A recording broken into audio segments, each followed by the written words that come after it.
Good evening. I'm Shakura Adamafanian, Board Chair, and I'm honored to preside over this evening's special meeting. I'd like to begin by welcoming my fellow board members, Vice Chair Michelle Yan, Treasurer Carissa Stanley Beatty, who will be on just in just a moment, Secretary Maura Marino, Board Member Leah Cruzy, and Board Member Tony Williams, who also will be on in just a moment. Thank you all so much for being here. Tonight's special meeting is focused on a single item, our sector planning policies.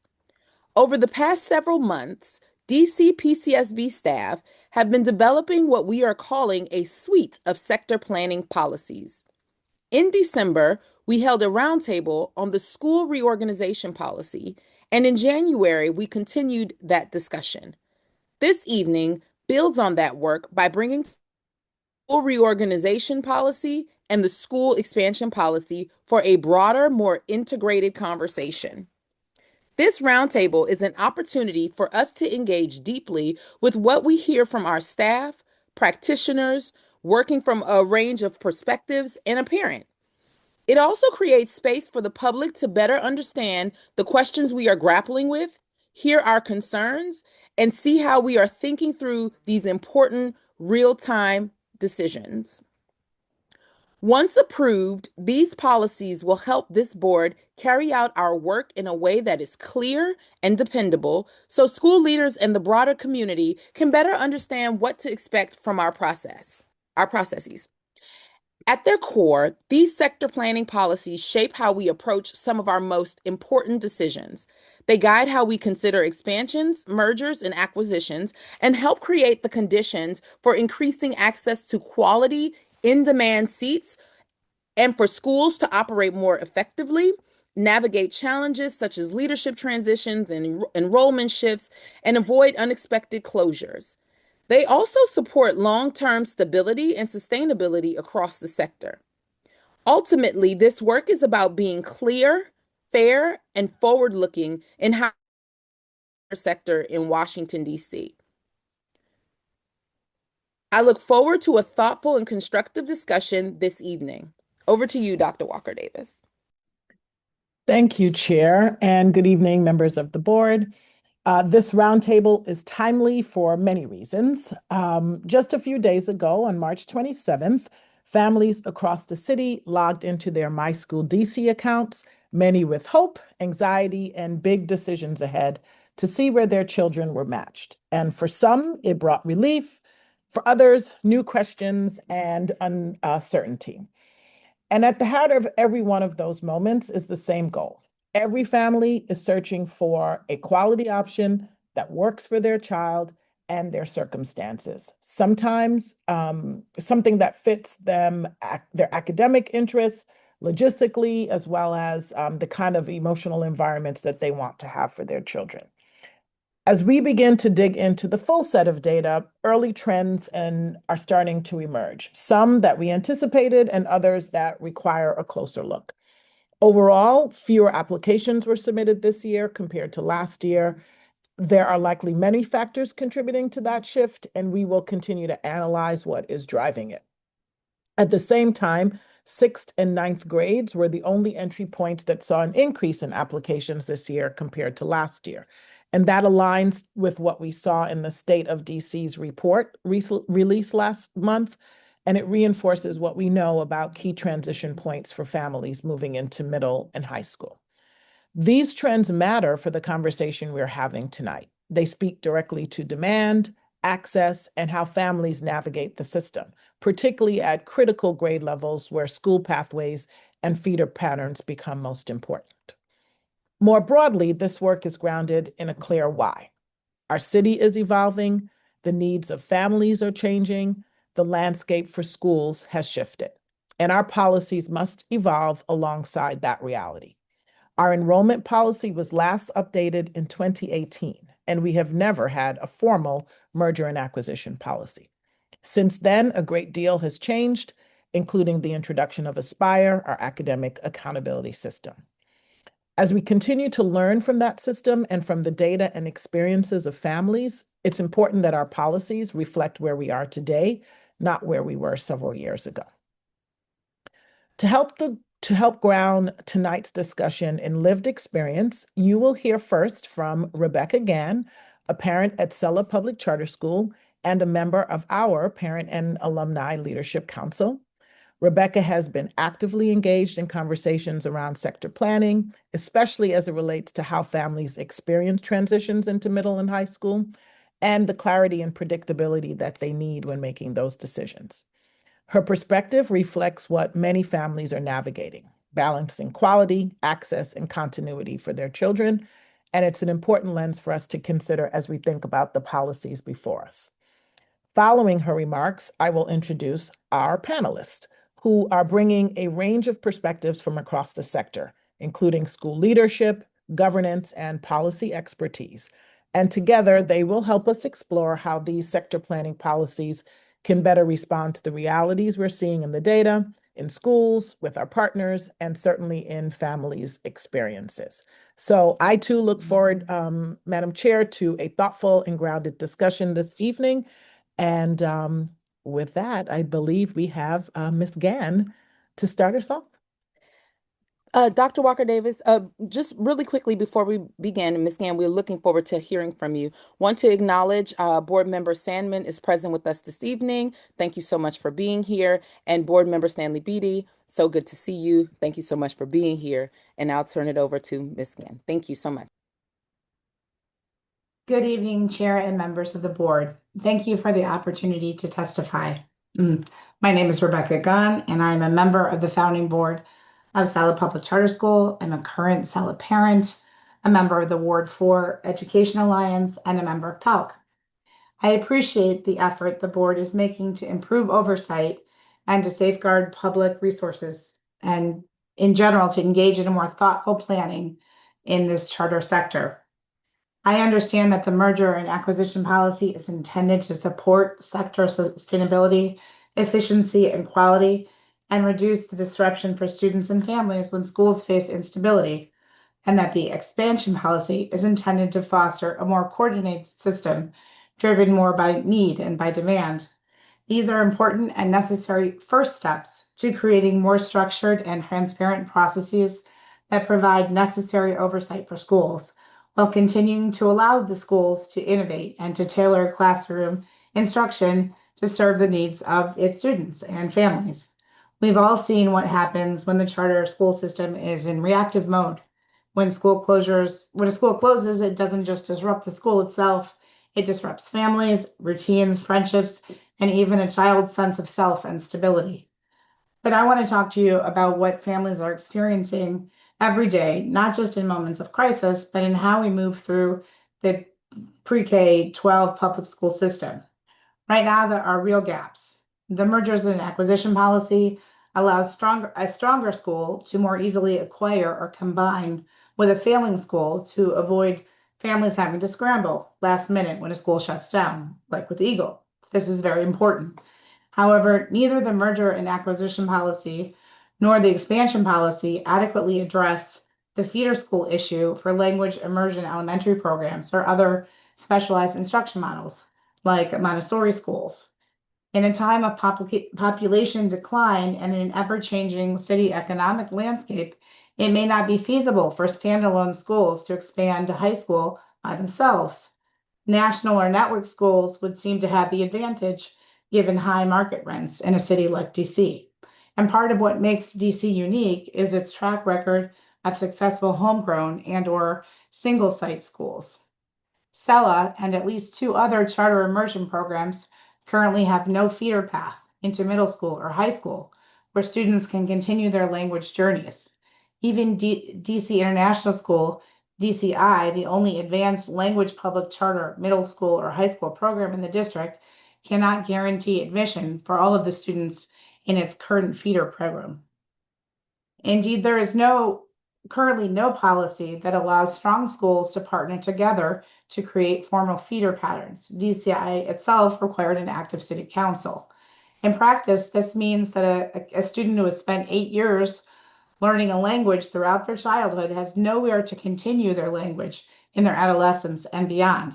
Similarly, a city now has a public charter Montessori middle and high school, Sojourner Truth, but none of the three charter Montessori elementary schools in the district feed into it. The lottery system itself creates a peel-off dynamic and forces families into a prisoner's dilemma.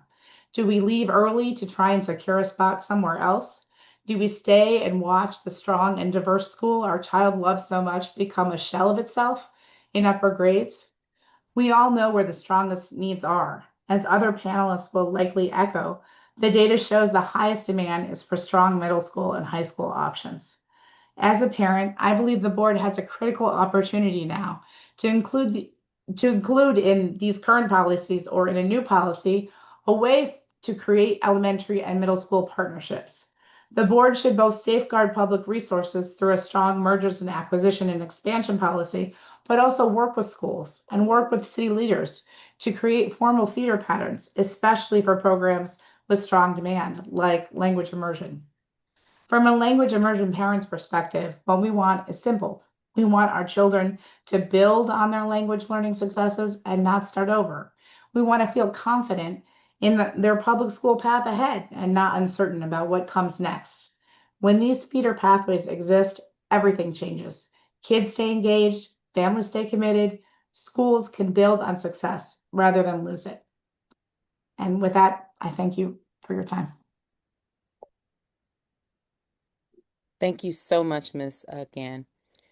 Uh, Colleagues, I'll now open for any questions that folks have for Ms. Gann.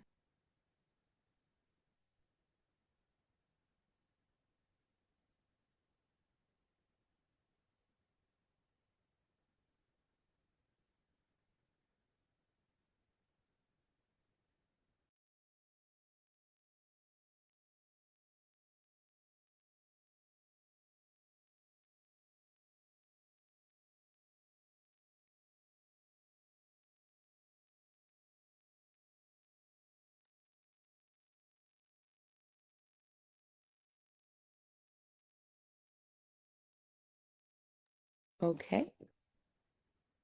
Uh, Thank you. Thank you so much, Ms. Gann, for your presence on tonight. Really appreciate your sharing your perspectives with us.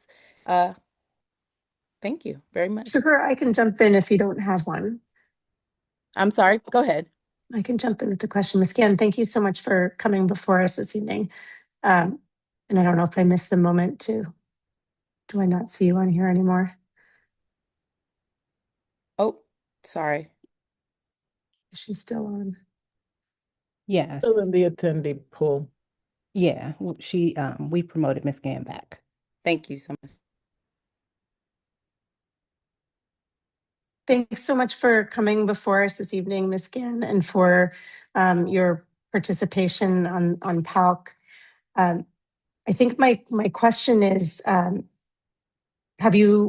what kind of solution would you envision?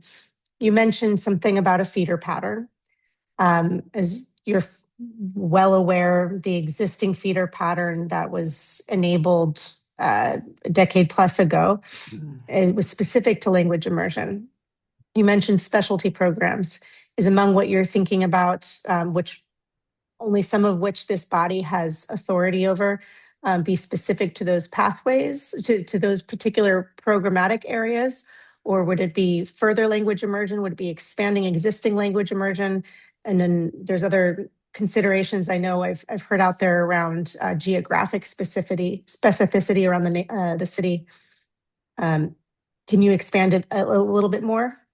Sure. I mean, I would say that this is an election year, and the Boundary Commission recommended, I think, in recommendation 10, that the city expand immersion seats. And their proposal was to create sort of school within a school, partnering a charter school with a traditional public school. And that is something that DME has looked at. But we do have, so that could be an option. But I think that it's possible that the board, in the context of a replication discussion, could condition a new campus on including other immersion programs.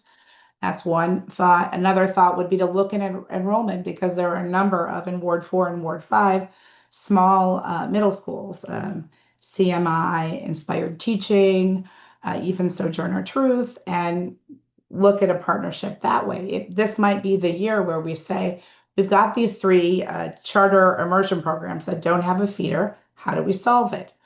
And then you could have school discussions and see if there are resources there, because a lot of this is really like economies of scale, right?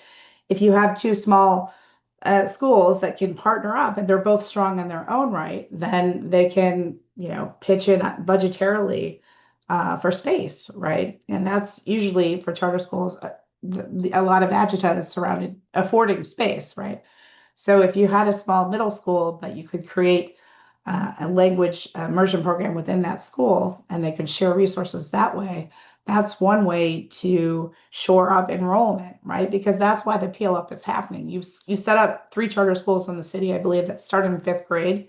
So if a kid lotteries and they get into one of these schools, they're like, okay, this might be my only year to get in. And that sort of shells out the immersion program. I mean, that dynamic happens, also to try and get into a traditional public school feeder pattern if possible. But but it's a real issue for schools.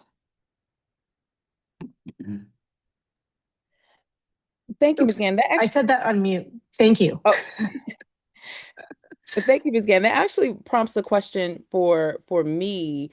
Um, as we think about these policy, we being the board, where do you see sort of the biggest opportunity for the board to better support continuity for students, particularly kind of building on your comment around programming, language immersion programming, but programming in general, with, like, as you shared here today, with the strong demand but limited pathways beyond elementary school. Where do you see that? I think that the board could play matchmaker. They could get school leaders together and say, look, we're looking at your lottery over the last 3 years, and we're looking at your program. And we know the demand is in middle school. How would you feel about partnering up, right? You can't force them to do that, but you do have the power of the purse. Also, if DCI or Latin or whoever said we want to have another campus and we want to put it in Ward 4, all the schools in Ward 4, and you could say, okay, but we have this problem we're looking to solve. Bethune is in Ward 4, they don't have a feeder. Cell is in Ward 4, they don't have a feeder. How could we expand middle school options by encouraging you to work collaboratively? Because the fertility cliff is real, right? And we're not just seeing it in schools, but we know it's coming, right? Universities are closing because they know that our kids, there's going to be fewer demand for those seats, right? So, part of the reason why the law is the way it is that you don't want charter schools to be able to pair up in order to segregate, honestly, right? By class, by race, whatever it is. So that it has to be thoughtful. There should be a programmatic reason for doing it, but it doesn't make very much sense to have some languages cut off in grade 5 and to have this amazing, beautiful new Montessori middle school and high school program, but the kids that are doing that work in those programs can't get into it. Thank you for that. Thank you for that. Colleagues, any other question for Ms. Gann? No, I just want to reiterate my appreciation. It's helpful to hear your perspective as a parent who's also been in this for a while. Appreciate your board service, but also hearing some kind of actionable ideas. I completely agree. Thank you. Now, formally, thank you, Ms. Gann, for your time tonight. Much appreciation.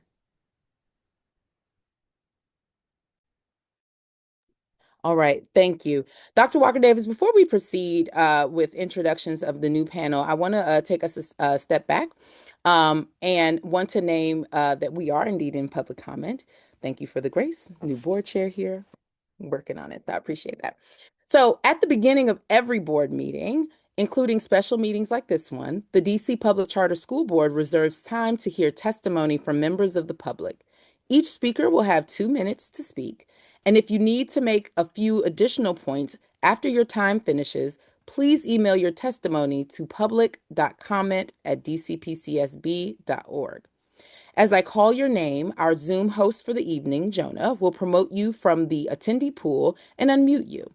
Let's now hear from Alexandra Simbana, and I sincerely apologize if I mispronounced your name, who has signed up to speak this evening.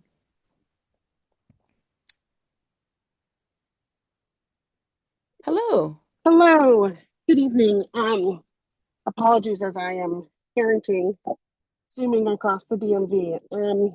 So I appreciate the opportunity to speak to the board on what I think is a very timely discussion.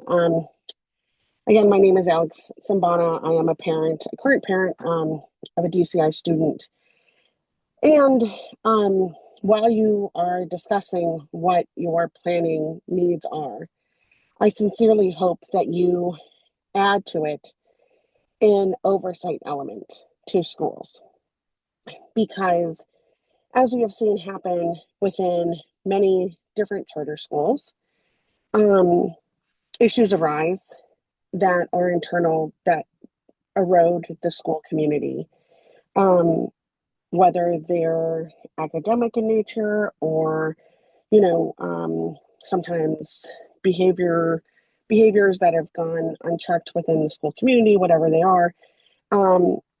There is no avenue currently that provides real oversight and someone for school communities to go to apart from the news media.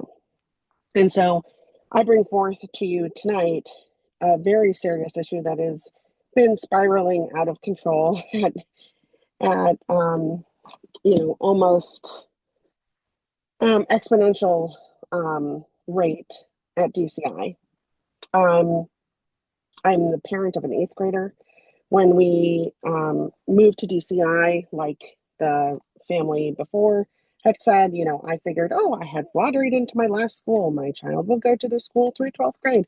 No problem.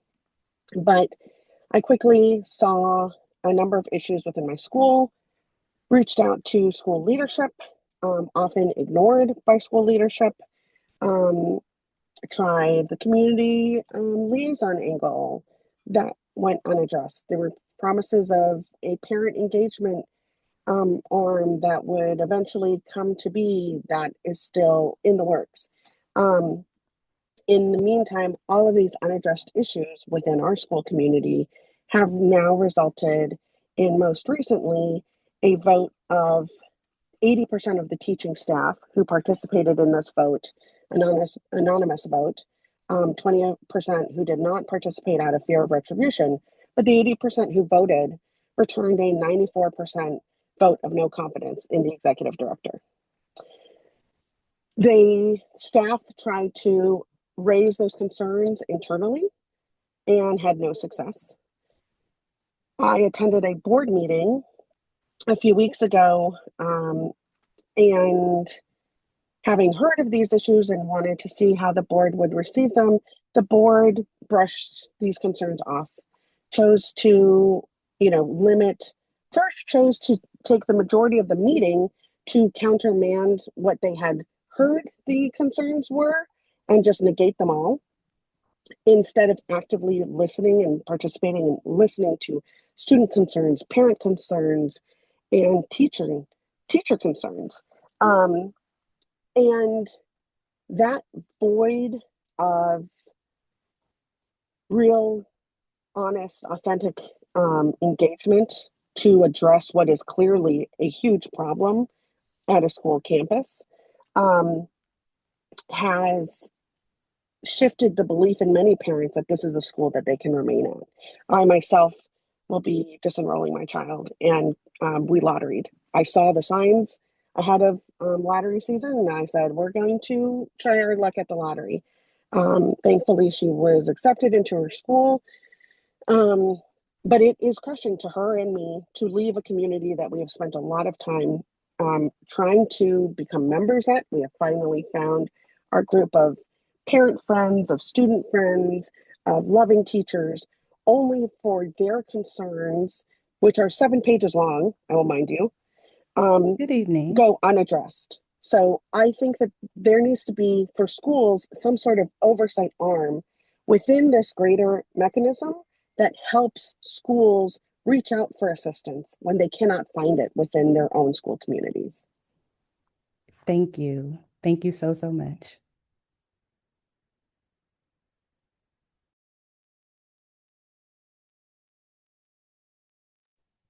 Thank you. And thank you to our speaker this evening. Uh, this concludes our public comment portion of the agenda. And I will now turn it back over to Dr. Walker. Thank you, Chair Adamofanian. At this point in our session, I do want to introduce our panelists for the roundtable discussion. And before I do that, I want to once again thank Rebecca for sharing her perspective with us this evening, also for her service on PALC and as an LEA Board of Trustees. I think what you heard in Ms. Gahn's comments, it reflects both the progress that these policies represent and also an important gap, particularly around clear feeder pathways for programs like language immersion and Montessori. And we are hopeful that this might be a way to address that, depending on what schools are able to innovate and think around. So we appreciate that grounding for our conversation and what families are experiencing day to day. I do want to transition to hear from three additional individuals. Together, they bring distinct and complementary perspectives on data, governance, and school growth, each offering a different lens on how we understand need, demand, and the conditions for successful expansion and long-term sustainability.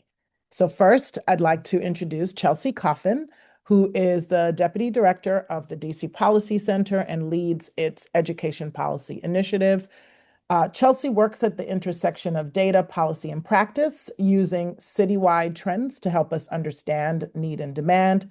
She has supported sector planning analysis during her time at DCPCSB, and she's widely regarded as a leading voice on enrollment and demand trends. Chelsea also serves as a trustee on the Maya Angelou Public Charter School Board. So welcome, Chelsea. Dr. Jessica Sutter is a former Ward 6 rep of the State Board of Education and also served as its chair. She's currently a trustee at the Washington U. Ying Public Charter School. And Dr. Sutter brings a governance lens grounded in public accountability and board leadership during periods of growth and change. As many of you are familiar, her doctoral research focused on charter school closures and acquisitions, and she's currently working with the National Association of Charter School Authorizers, or NACSA, to study these practices nationwide. So we are excited to have Dr. Sutter back with us in this conversation. And we have Peter Anderson, who is the head of school at Washington Latin Public Charter School, and he served on our school expansion policy working group. He brings a practitioner's perspective on expansion. His experience spans leading a growing school, navigating facilities, building culture, and working with families and boards to expand in response to demand. So welcome to you too, Peter. And finally, you are very familiar with Hannah Cousineau, who leads DCPCSB's sector planning for several years.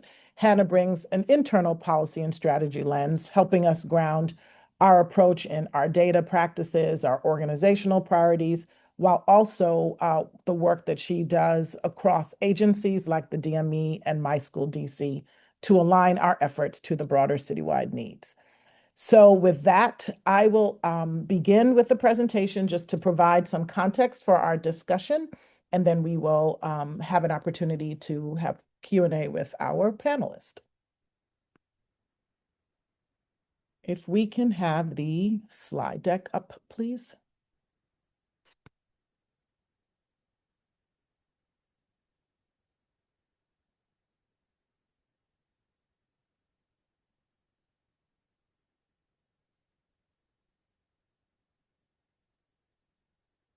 Give me just one moment, Dr. Walker Davis. Yep.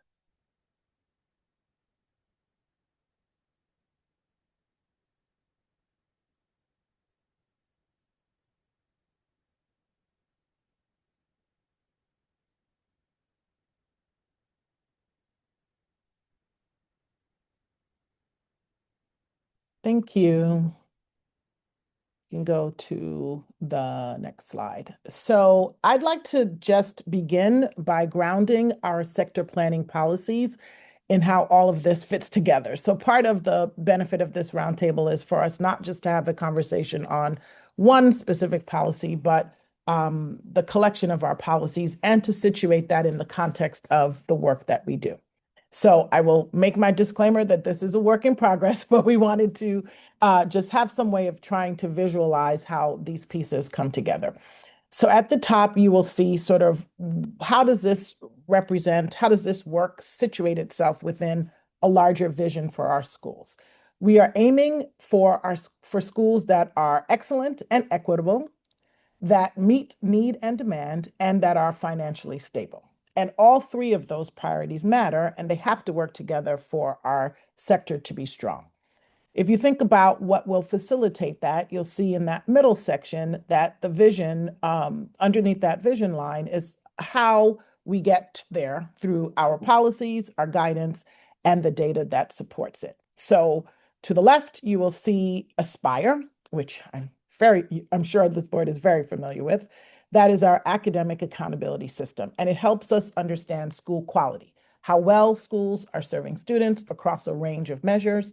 It includes our policy and technical guide that gives the details around the academic accountability framework. It includes the charter goals policy, which speaks to how we determine how schools develop their goals and what actions we take in response to that, and also the policies that we have related to special populations and attendance. All of those are policies that speak to how we define excellence and equity in our schools. On the right, you'll see our financial oversight work, and this ensures that our schools are financially healthy and sustainable over time. This includes tools like our financial monitoring list, our corrective action plans, our fiscal citations, and the forthcoming financial oversight policy. And in the center is where tonight's conversation is focused. It's the sector planning policy suite that we have been referring to. And that includes our charter application guidelines, which provides details on what are the expectations around folks who are interested in opening charter schools. It is these policies that we're discussing this evening, the school expansion and the school reorganization policies. And it's tools like the enrollment outlook, which you'll hear more about this evening. This is how we assess need and demand and make decisions about growth or consolidations. And together, these three areas, academic performance, financial health, and sector planning, inform one another. They are not separate, and while we might be acting on each of the policies as we get requests and circumstances that require us to act on the policy individually, they work together as a system. And all of this ultimately connects to our role as an authorizer, especially when it comes to reviews and renewals.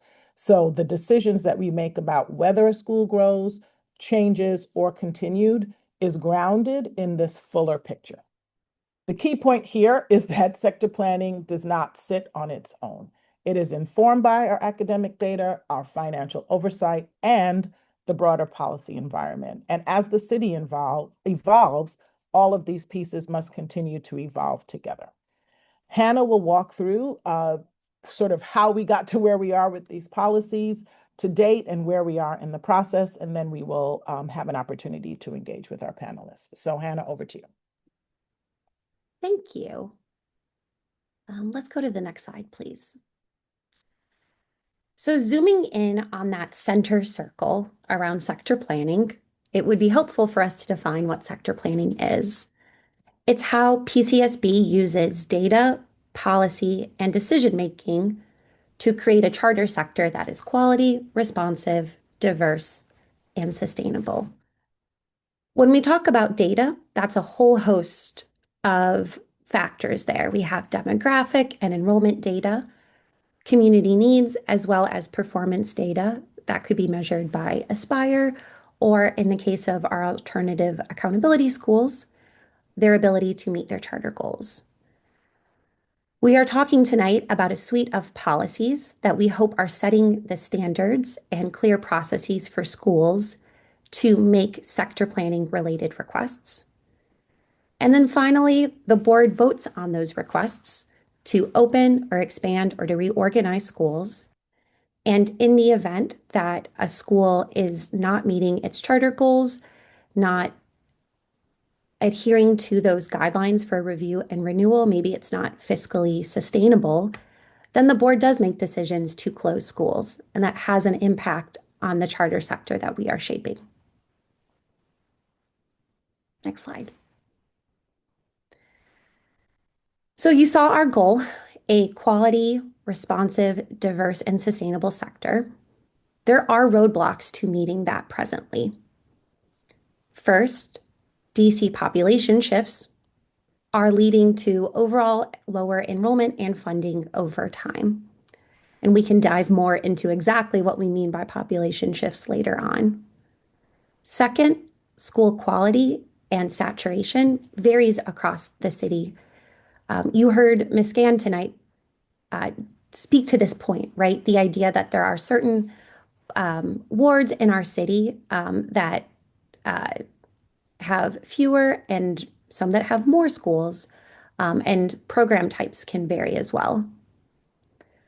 Third, are that ultimately mergers, acquisitions, and expansions are really difficult to execute effectively. And from our many conversations with school leaders over the past years, we know that they want clear expectations and predictable processes to explore those sector planning requests. And finally, our existing policies are outdated and insufficient to address new requests, such as mergers and acquisitions. You heard in Chair Adamafania's opening remarks that the existing expansion policy was last updated in 2018. That's many years prior to us adopting Aspire, and it's not inclusive of all of these more innovative requests, such as mergers or acquisitions, other types of solutions that we see school leaders beginning to explore today. So how will we address these roadblocks? We believe the answer lies in the suite of sector planning policies. And as we've been developing these policies over the last years and months, we've had three goals in mind. First is to align them to Aspire to ensure that our decisions are driven by student outcomes and equity, getting back to kind of like that excellent and equitable schools piece of our vision there. We also want to make our decisions transparent, cohesive, and goal-oriented by analyzing the data and creating this policy framework that you see before you, this intersection of these three policies. And third, we sought to modernize and clarify the rules for opening, expanding, merging, and acquiring schools, so there's that predictability, those clear processes that we know school leaders are looking for.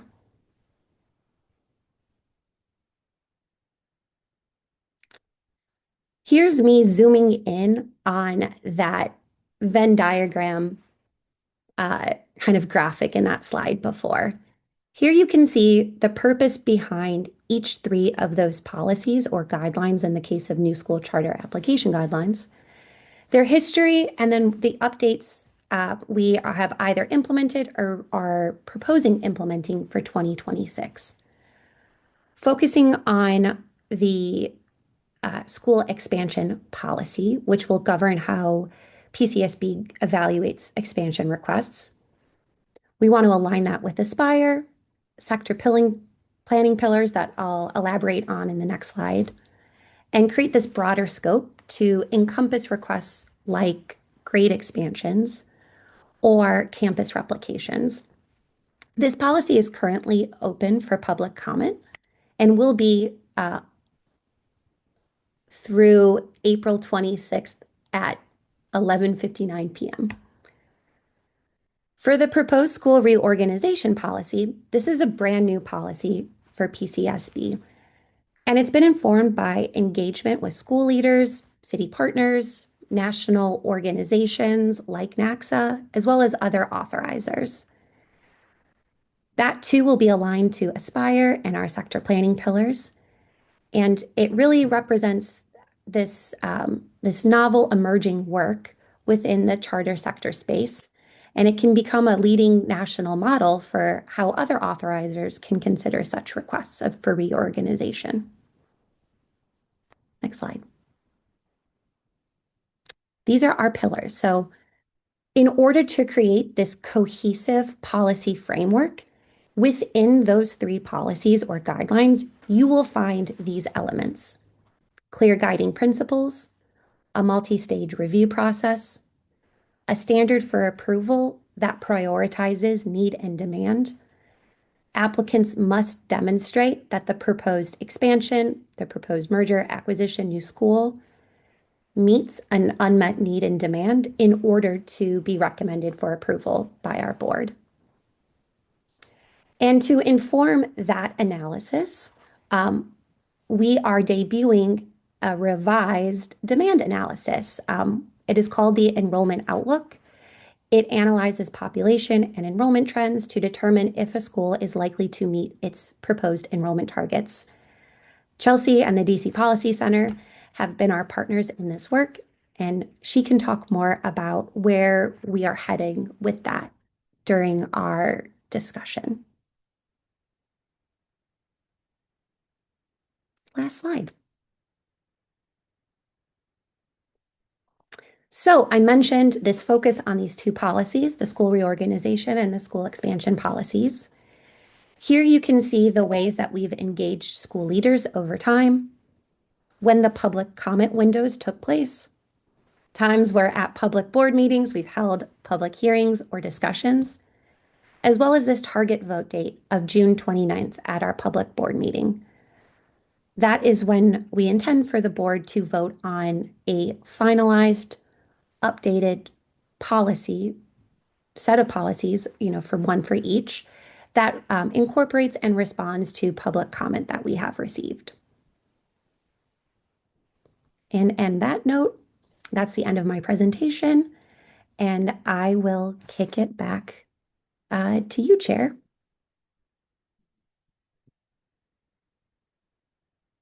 Or actually, I think it's to Dr. Walker Davis. I apologize. Yep, it was. I was getting ready to unmute. Dr. Walker. My bad. Yes, thanks, Hannah. I'm going to start off a couple of questions for our panelists and then get to our board being able to ask questions as well. And if you do, board members have questions about any of the data presented or the information presented in the overview that Hannah just shared, please let me know that as well. But I'll start with the enrollment matter. I will go to you, Chelsea. As Hannah mentioned, we are appreciative of the opportunity to have the DC Policy Center collaborate with us to produce the enrollment outlook. And Hannah spoke to the declining forecast and shifting city conditions at the beginning of our presentation, but I'm hoping that you can elaborate on what the data tell us about enrollment trends in the city and how that can inform our board's decision-making as we wrestle with these policies.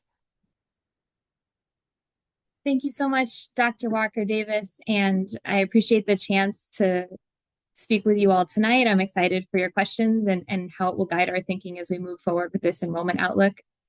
The analysis is intended to guide the board's decision-making process, not only for approving potential new charter applicants, but also for, as we've talked about already, reorganizations and also school expansions, which are the topic of tonight's conversation. This is intended to be an integral part of PCSB's process for evaluating whether or not applicants meet the standard of approval for need and demand. And this is in addition to whether they meet the standard of approval for having a high quality model and being financially sustainable. So the purpose of this enrollment outlook is to bring to bear the population and enrollment trends to determine essentially if a school is likely to meet its enrollment targets. That's at the core of the enrollment outlook along three metrics. And I don't have PowerPoints to bore you, but just wanted to briefly go over the three metrics. The first is just broadly, are there enough seats expected to come online in the system over the next 5 years to serve additional students in the future. This is based on enrollment projections using DME's modeling. The second is looking at whether or not there's demand for a specific school's approach. And this is based on waitlist data compared to entry grade enrollment, and with an option for schools for whom waitlists aren't a great indicator of demand, looking at re-enrollment for economically disadvantaged families. And then a third metric that looks at demand for a particular proposed geographic area. And this is based on the density of students or commuting patterns, based on existing commuting patterns.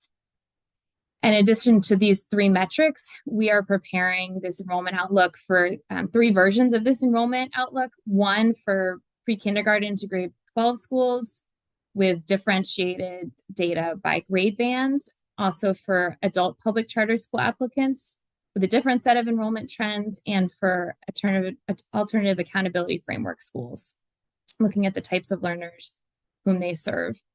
So our hope, and broadly PCSB's hope, is that this enrollment outlook gives the board and applicants a common systems level reference of how to evaluate demands, kind of if current trends continue, and it's can be supplemented by things like intent to enroll forms or work that the applicant does on their own to demonstrate demand. But this gives a common set of facts for what we see at the systems level.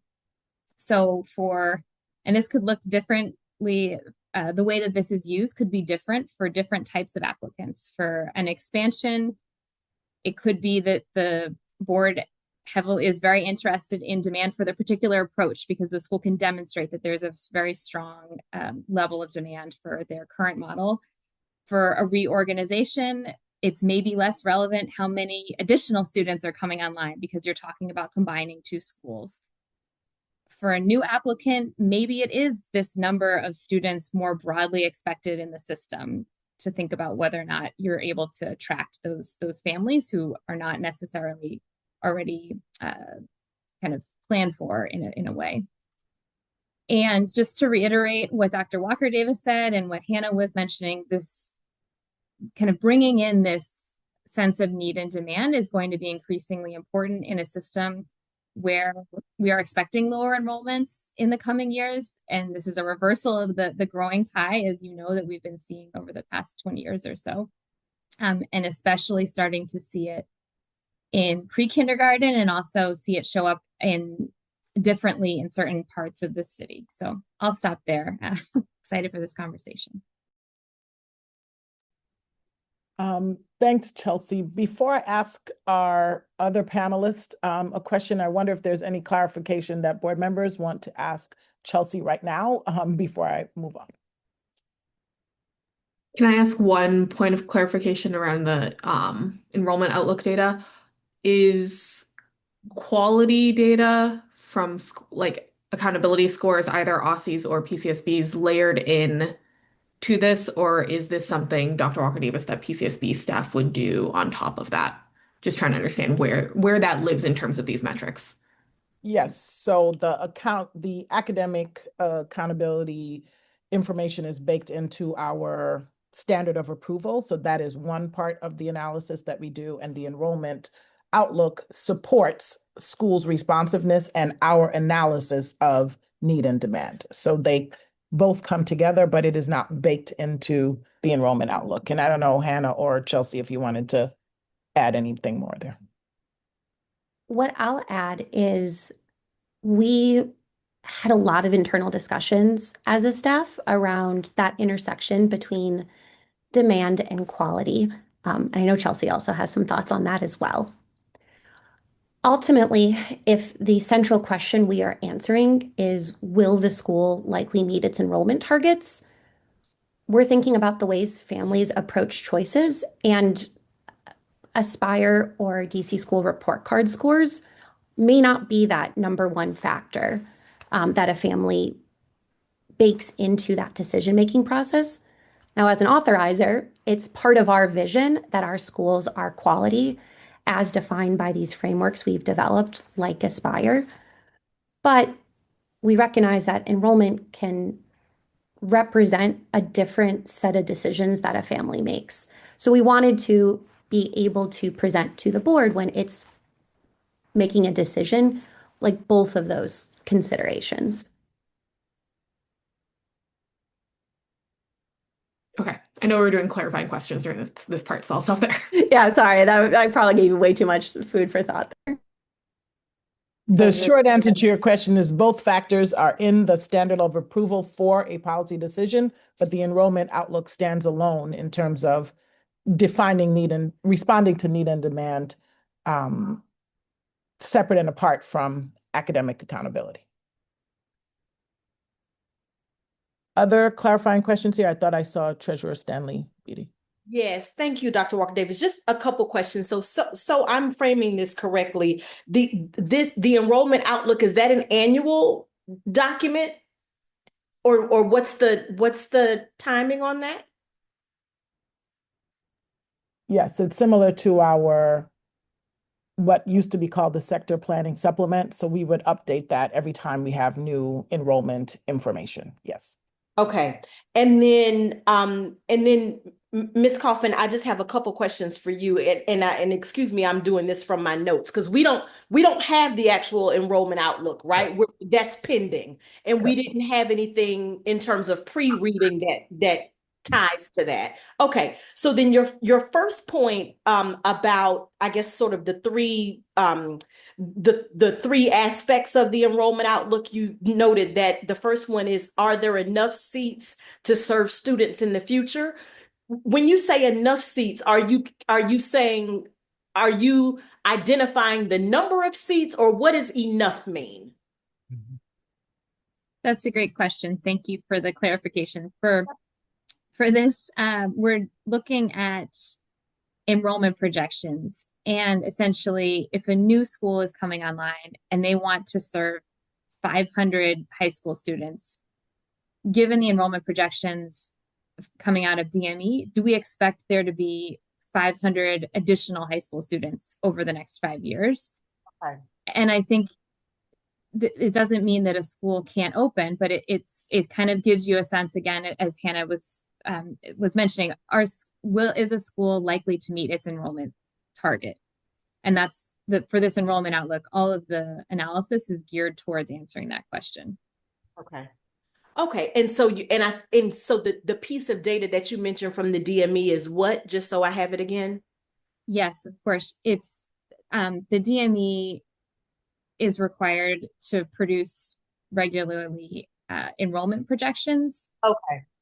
And they're based on they are the experts, but essentially they're driven by births in the city and grade progression ratios. So kind of the number of students who move from pre-kindergarten to pre-K4 to kindergarten, and so on. So it's kind of similar to enrollment projections that we do at the DC Policy Center, kind of given if current trends continue, what we can expect to see in enrollment. And the really important driving factor of those projections, in my mind, is the decrease in births that has been alluded to in DC. It's just a numbers game, especially for those younger grades. Yeah, no, so that's the interesting part. So I would assume then that the DME or you or whoever is sort of producing the report, you're taking into consideration the kids that are matriculating through the system, but then also new kids that are perhaps introduced to the system. There's some way that the demographic research backs into both. Correct. Yeah, it's looking at kind of just, if we tend to get a lot of new sixth graders on net coming into DC schools, that is part of the model. Yeah, thank you for asking. Sure. And then just one other question. You mentioned also density and commuter patterns. I'm just curious how are you using that to feed this particular data set? Not that I understand density and commuter patterns. I'm more so asking how you're using it to feed this set of information. Definitely. So for this, for thinking about demand for a geographic area, we're looking at the students who tend to live close to a proposed location, the number of students, the density, and whether or not students tend to commute into that area. And it's giving a sense of whether or not this is going to be an easy location for where you can find students to go to. It doesn't, again, like none of this is the be all end all for meeting the standard of approval or not, but it gives you a sense if a school says we want to be a neighborhood school and they're looking to locate in a neighborhood cluster of the city where there just aren't a lot of students for their grade band, it's going to be harder for them to recruit. They're going to have to pull students who are a lot of students who are at existing schools. And similarly, if a school says they want to be citywide, but they're looking to locate at an edge of the city that is not particularly accessible by transit, they're also going to have challenges. So it's not perfect, and like I welcome suggestions also, but just kind of thinking about, again, if current trends continue, is this a reasonable place to expect it to be easy for students to come to, whether you're looking to recruit from the neighborhood or pull from a citywide population? I got it. That's helpful. So you're using that to determine if the actual location makes sense for this. I got it. Okay, that makes sense. Thank you. Okay, thank you, Chelsea. I'm sure board members may have additional questions as our conversation continues, but I did want to switch to Dr. Sutter. So thank you for being back. You joined our roundtable in December on the school reorganization policy. And today I'm going to ask you to speak both from your perspective in terms of mergers and acquisition work, but your perspective as a trustee, right? LEA trustee. What attributes make for a successful merger or acquisition, and how do the changes we've made to the policy support that successful merger or acquisition? Yeah, thanks for the question, Dr. Walker Davis, and thank you all for having me tonight. So I'm going to start with the second part of it, which are the changes that you've made to the policy. So I think one of the most important changes that I think really improves the policy is the way you've treated the emergency acquisition timing. I think the switches that you made to count days from the time a school decides that they're going to take action and to make sure that it is not constrained by dates on a calendar because emergencies are unpredictable, but rather made clear in terms of the sequence of timing. I think that's really important. I think another thing that is really helpful in the policies that you've made adjustments on are the focus on strong organizational capacity, because that moves towards my question, my response to the question on what makes a good merger acquisition. You had indicated it in there before, but I think really calling out what goes into having a strong organizational capacity to enter into one of these transactions is smart. I also think that the timelines you've put in there are focusing on getting folks to think ahead. And that's where board and trustee governance comes in. Because I think what isn't in the policy, but what I hope will become a practice coming out of this, is that boards of trustees already think about succession planning for their leaders. They already think about strategic planning for the future of their school. They think about growth planning. Hopefully now they'll also think about the potential for school reorganization. Under what circumstances, under what conditions might we be willing to engage in a merger? Might we seek an acquisition? Might we seek to acquire another school? And so the timing that you're putting in there really forces the hand of schools to be forward planning in their work, that this is not a thing they do at the last minute, but it's something that has to be part of a cycle of planning. Back to the other part of the question about what attributes make for a successful merger or acquisition. They're unique. So different transactions will take shape and be qualified as successful or not successful for lots of different reasons. But I think a couple critical things are true. Knowing your why. Why is the board and the school pursuing this transaction?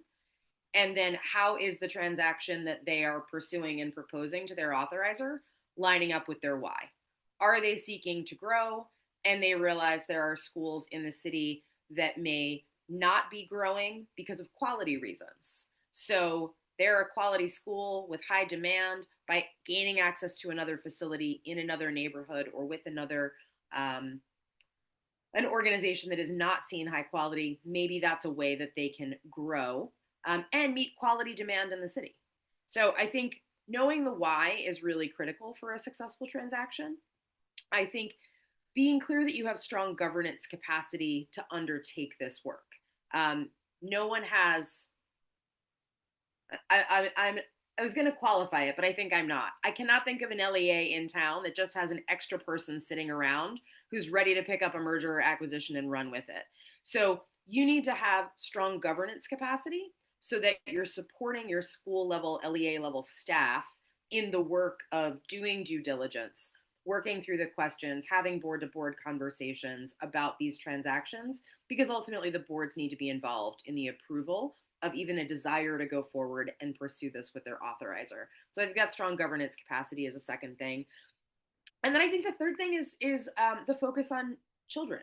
What is the outcome for kids that's going to make this successful? I think should be a core of the question. Beyond just the why of why is your organization entering into this transaction, there's the question of, are you serving more students in a setting where you've got a really long wait list? So there's high demand for your programming and no access at present. Are you increasing quality because your school is knocking it out of the park and you know that some of the schools around you or some of your potential partners are sort of hanging out in the middle and you think you can value add to that? It's got to be about what is going to be good for children. And I think ultimately on the back end, as we as a city do our research on transactions that do take place, we should be asking ourselves, what were the outcomes for kids and how are we using that to continue to inform transactions that go forward? That was helpful. And I actually, board members, am going to ask Peter to speak to some of his lived experience. And then maybe you can ask both Dr. Sutter and Peter some questions around this. So Peter, Washington Latin recently opened the Anna Julia Cooper Middle and High School. And that involved a physical location and 2 new campuses.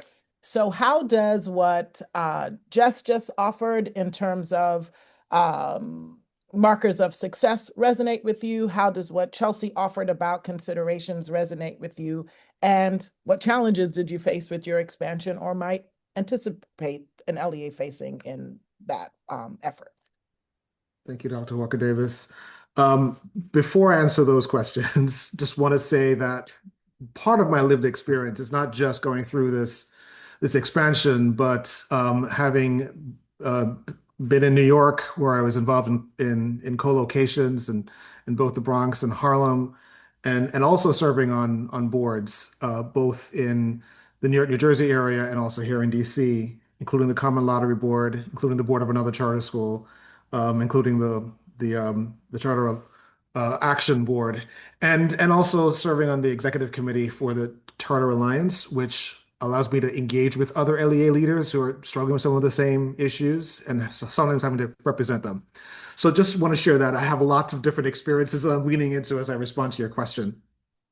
The real complexity of opening a physical facility is not just about enrollment projections, but and in our experience, it wasn't just about whether or not we could fill the seats. We've been fortunate in that we have had a record number of applicants for admission.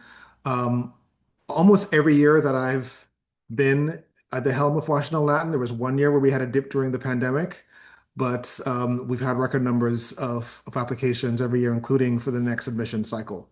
So it wasn't just about the enrollment projections, but it was really about community trust.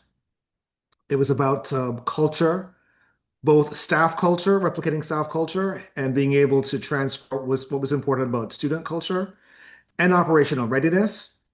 And to Jess's point, governance was also really important. So being able to have a board that understood the complexity of the issues that we were dealing with as we were thinking about growth and thinking about expansion and thinking about relocation into particular space, and making sure you actually had the right board, so the right board members with the right set of skills, experiences, and expertise to be able to provide the right kind of thought partnership for leadership to be able to navigate the challenges and complexities that we were going through. Demographic data is important, and certainly we are always thinking about what's happening and looking at the projections and looking at what might be true or not true for us. But it can both inform and mislead. Families, particularly the ones that for us have specific reasons for choosing Washington Latin, and neighborhood enrollment trends don't fully capture for a distinctive model. So whether it's for a classical model or for some of the language immersion schools that draw from multiple wards, we draw from all 8 wards. And when you're thinking about that, you've got to sort of think more broadly about that. And then for us, it was an equity dimension. Our expansion was partly motivated by wanting to serve more students farthest from opportunity. And that kind of mission-driven demand doesn't always show cleanly in citywide data. So while we appreciate it and we think it's very valuable, sometimes you have to be a little bit more nuanced. One thing that we did not anticipate when we went before this board, a different configuration of this board, for enrollment ceiling increase is we had imperfect and incomplete information. We had an enrollment ceiling increase in 2019 or 2020 for a projection that was many, many years into the future. And we were making some assumptions that, and schools, when they're thinking about expansion, sometimes will make assumptions based on incomplete or imperfect information. And one of the things that we didn't anticipate was the fact that we were going to have a continuing escalation of demand. And so much so that we will likely have to come back before this board for an increase in our enrollment ceiling in order to be able to fill the senior year of our Cooper Campus High School. And so that's one of the things that I think is sometimes challenging because the board was very careful, the leadership was very careful. We were trying to look at all the numbers and make the right projections, but couldn't anticipate some of the things that were coming down 5, 10 years down the road. Chair, I want to stop here before I go on to more questions in case board members have things coming up right now.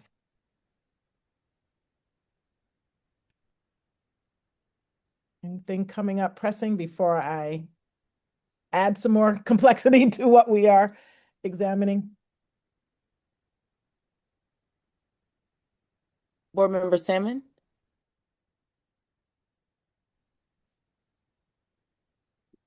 Yes, I have a question for Ms. Sutter. You talked about the importance of the why as a predictor of whether a merger or an acquisition is likely to be successful. Was that the why matters? Yes. What does the research show on the whys that result in successful combinations and the whys that don't?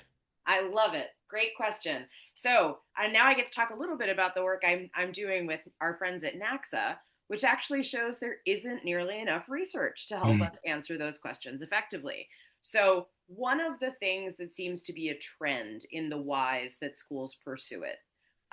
One reason schools are pursuing mergers or acquisitions, and I'll be very frank, most of what we have seen nationwide are truly acquisitions, not mergers. There is almost always a lead partner that is subsuming the other entity inside it in some form or fashion, whether they maintain some organizational identity of the original school or not. It's almost always an acquisition. One of the reasons for this is financial difficulty. So you're having schools that are financially struggling, being subsumed into organizations that are financially stronger and looking to grow. New York in particular has seen a number of these transactions because of the charter cap and the law that limits expansion. And so there's real competition to be able to grow and expand. And one of the only ways that's possible right now is via acquisition or merger.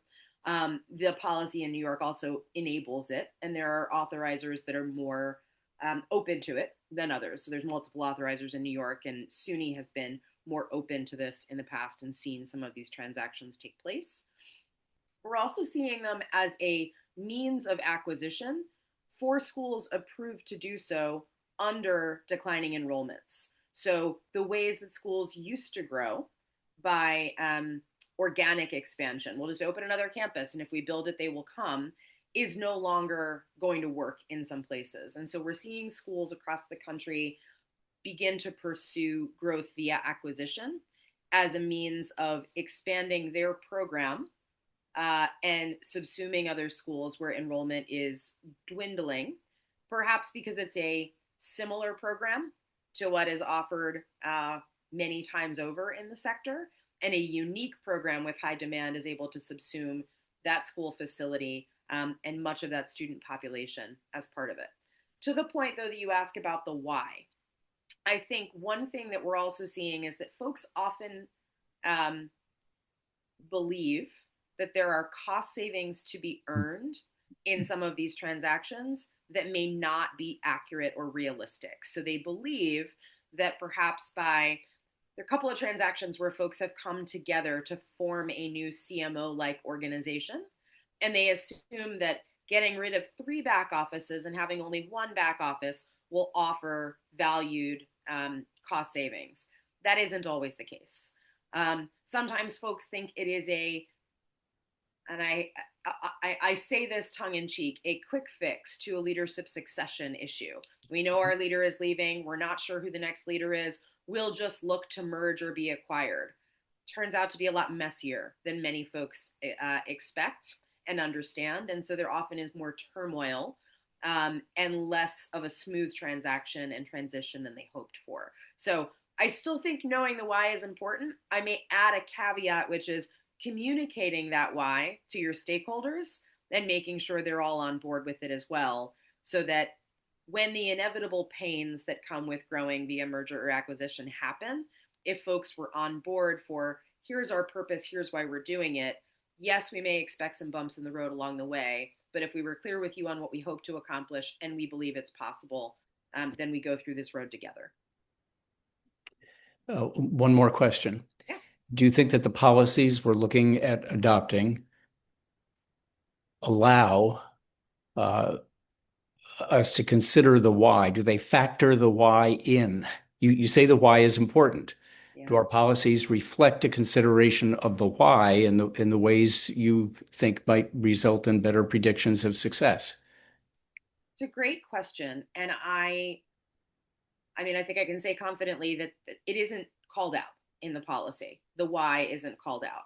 I do think that I haven't seen the draft application yet, so it certainly could be part of the application. I might encourage that it be part of the application so that you do get the why from your potential applicants. The other thing I might offer, and it is meant to be a friendly critique. There are authorizers around the country that are engaging in these mergers and acquisitions with their schools in their portfolio that do not have policies on the books.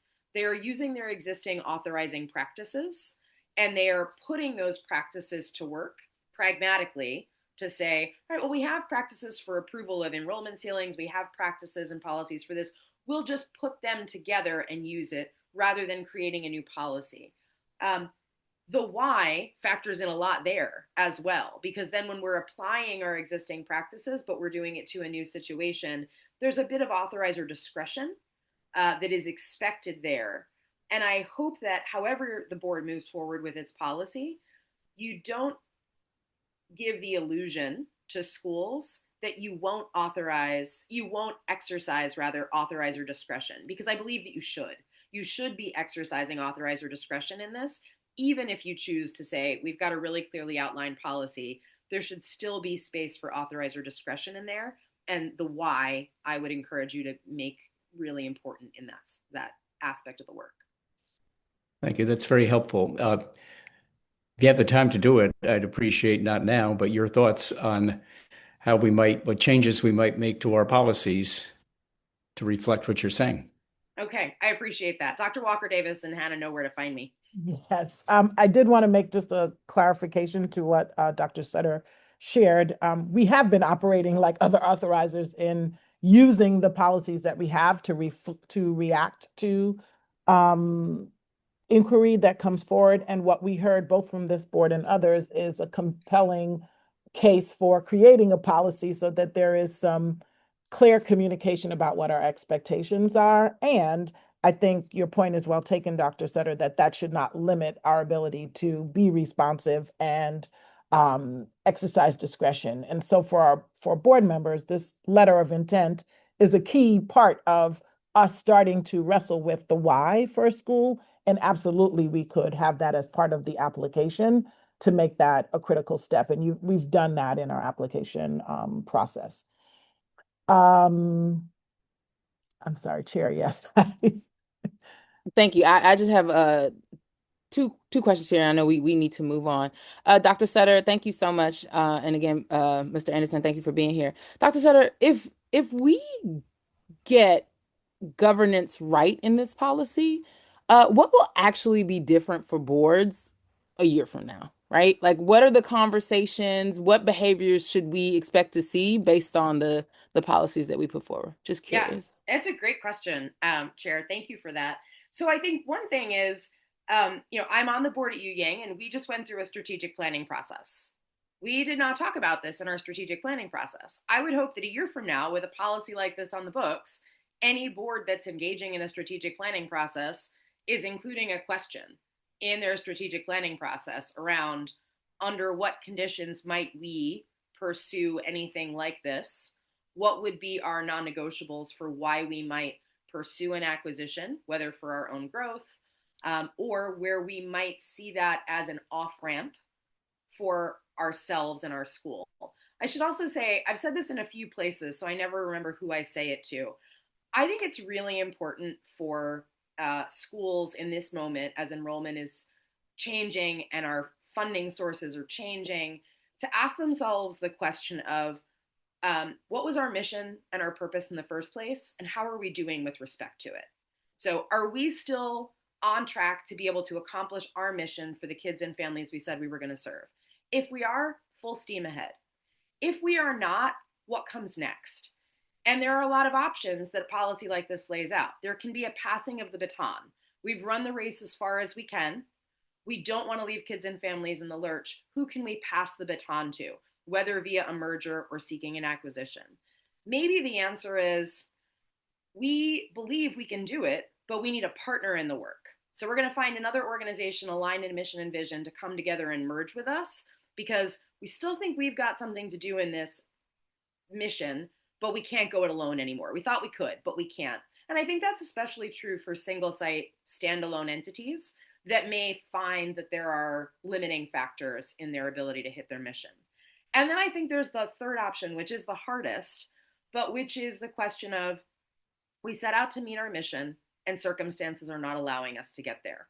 How do we leave as gracefully as possible, leaving children and families with the best set of next options so that we do not run ourselves and them into the ground, but we leave with our dignity intact, with their options intact, and in a way that preserves what we tried to set out to do with integrity.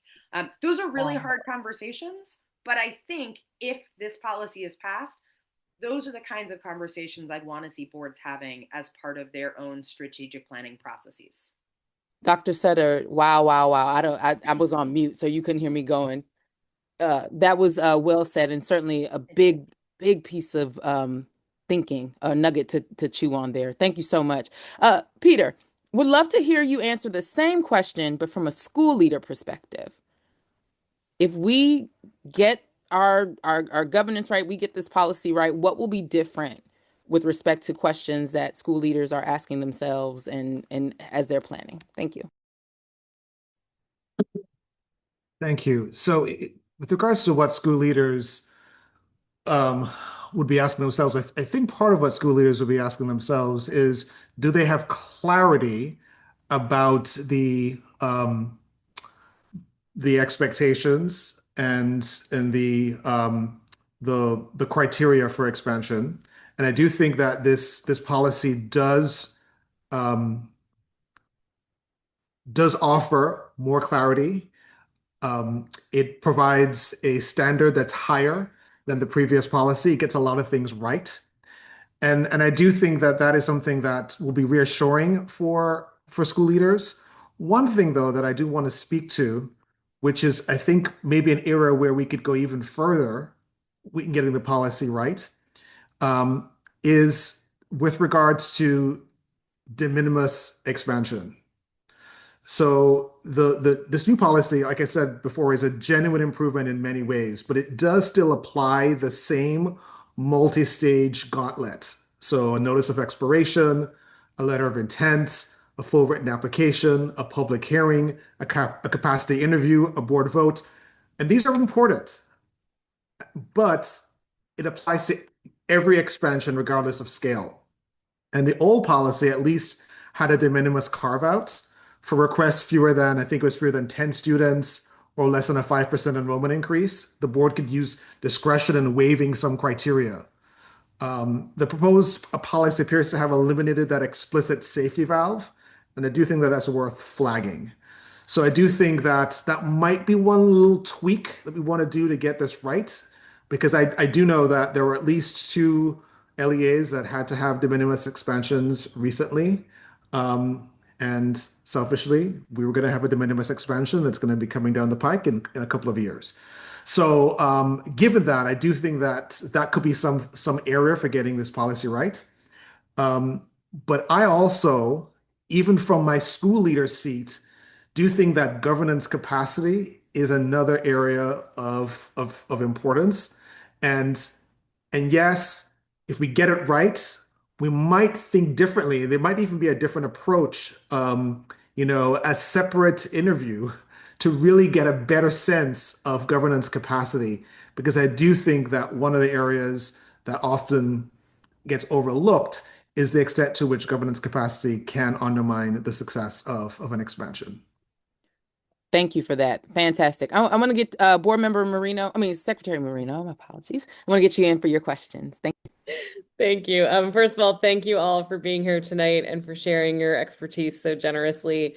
And I want to thank the PCSB staff for all the work that's happened on these policies over many, many months and the engagement that's happened from many folks who are not in the room tonight but have contributed to these policies. I know we're short on time, so I'm going to ask a couple questions, and very brief answers are okay in the spirit of getting more folks into the discussion.